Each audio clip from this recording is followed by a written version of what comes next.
What turned you into a villain in everyone else's eyes? One weekend, my kids told me they didn't want to go to their mom's house anymore. We had split custody, so this was unusual.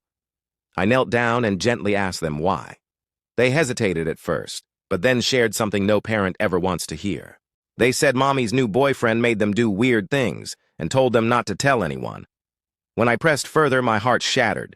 He made them stand in front of a camera in just their underwear, took pictures, and then gave them candy.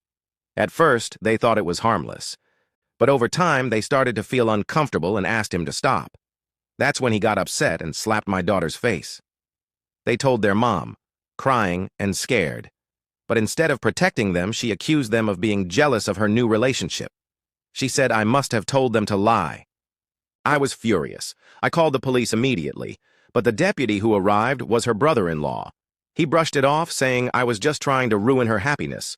No one was listening. No one was helping. So I took my kids to my parents' house to keep them safe, then decided to act. At a local bar, I knew a couple of guys, former inmates, who had become friends over time. I told them everything. They agreed to help. We waited until my ex left for work and went to the house. Her boyfriend was at home. He was unemployed. He panicked when we showed up. We made sure he couldn't call for help, and I started searching for any evidence. What I found was worse than I feared. He wasn't just keeping those photos, he was selling them to other sickos like him. He had multiple copies, already packaged and ready to be sent. I froze.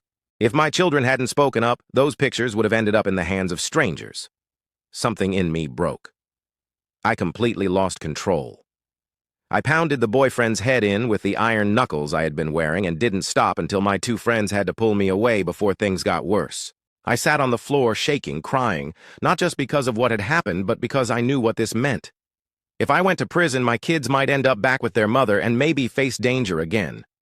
This is when one of my friends told the other to take me home and made a joke about how prison life suits him better. Anyway, I looked at him and, for a brief moment, forgot all of his past crimes and simply nodded my head with respect.